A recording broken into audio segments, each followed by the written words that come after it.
गरुड़ पुराण के अनुसार क्या होता है?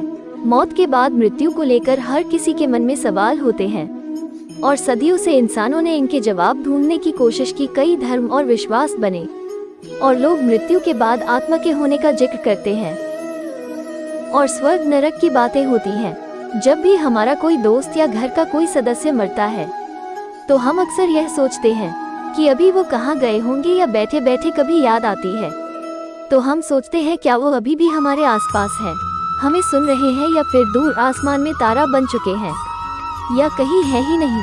हमारे मृत्यु के बाद सब खत्म हो जाता है। इन सभी सवालों के जवाब गरुड़ पुराण में विस्तार से लिखे हुए हैं।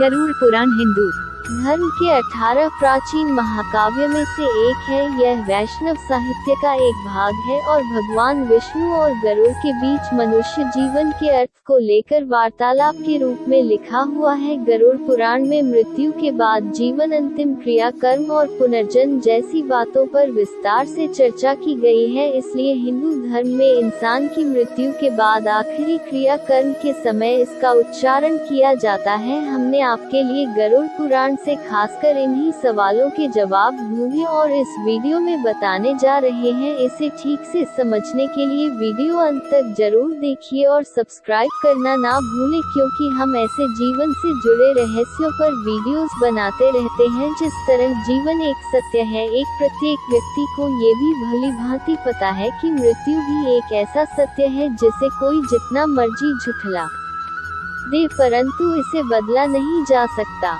कहने का अर्थ है कि जिसने इस पृथ्वी पर जन्म लिया है, एक न एक दिन अपने प्राणों की आहुति देनी पड़ती है।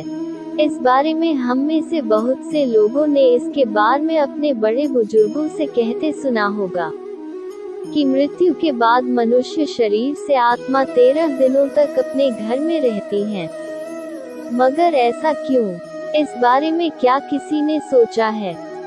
अगर नहीं तो चलिए आज आपको इससे संबंधित जानकारी बताते हैं और जानते हैं कि आखिर क्यों मृतक शरीर की आत्मा 13 दिनों तक अपने घर में भटकती रहती है। साथ ही साथ ये भी बताएंगे कि 13 दिनों तक मृतक के नाम का पिंडदान क्यों किया जाता है। बता दें कि गरुड़ पुराण में इस बारे में विस्तार से बताया गया है। पुराण में बताया गया है कि जब किसी व्यक्ति की मृत्यु होती है तो यमराज के यमदूत उसे अपने साथ यमलोक ले जाते हैं, जहां उसके अच्छे और बुरे कर्मों का हिसाब होता है। और फिर 24 घंटे के अंदर यमदूत पुष्परानी की आत्मा को वापस घर छोड़ जाते हैं। यमदूत के द्वारा आत्मा को वापस छोड़ जाने के बाद मृतक की आत्मा अपने परिजनों के बीच भटकती रहती है और अपने परिजनों को पुकारती रहती है, लेकिन उसकी आवाज को कोई नहीं सुन पाता। यह देखकर मृत व्यक्ति की आत्मा बेचैन हो जाती है और जोर जोर से चिल्लाने लगती है। इसके बाद आत्मा अपने शरीर के अंदर प्रवेश करने की कोशिश करती है, लेकिन यमदूत के पास बंद होने के कारण वह मृत शरीर में प्रवेश नहीं कर पाती। इसके अलावा गरुड़ पुराण की माने तो जब यमदूत आत्मा को उसके परिजनों के पास छोड़ जाती हैं, तो उस समय उस आत्मा में इतना बल नहीं होता कि वह यमलोक की यात्रा तय कर पाए।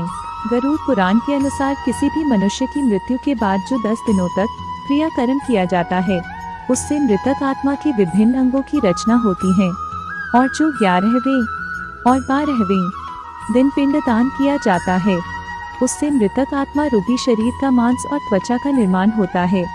और जब 13 दिन 13वीं की जाती है तो उस दिन मृतक के नाम का पिंडदान किया जाता है। उसी से ही हम लोक तक की यात्रा तय करते हैं, अर्थात मृत्यु के बाद मृतक के नाम का जो पिंडदान किया जाता है, उसी से ही आत्मा को मृत लोक से यमलोक तक यात्रा करने का बल मिलता है।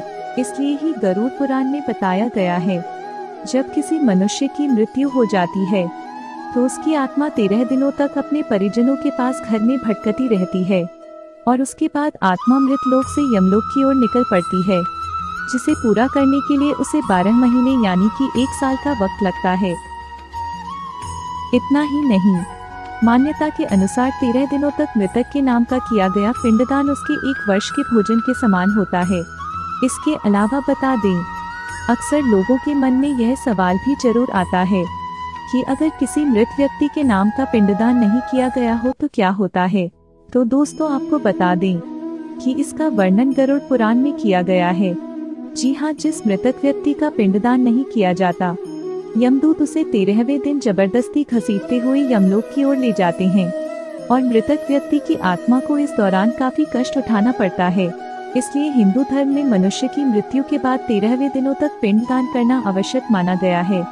इसके अलावा आपको बता दें कि 13वें दिन परिजनों के द्वारा मृतक व्यक्ति के नाम का जो भोज करवाया जाता है, अगर वह कर्ज लेकर किया जाए तो मृत व्यक्ति की आत्मा को शांति नहीं मिलती।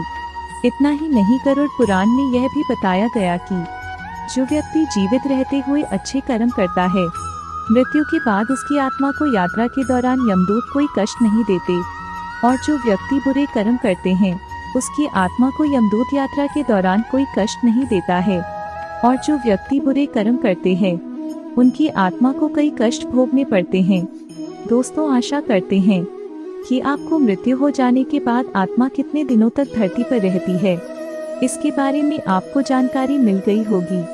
अगर आपको वीडियो अच्छा लगा होगा तो कमेंट बॉक्स में ओम नमः शिवाय लिखें।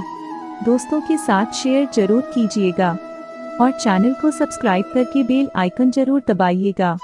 मिलते हैं अगले ऐसे ही इंफॉर्मेटिव वीडियो के साथ।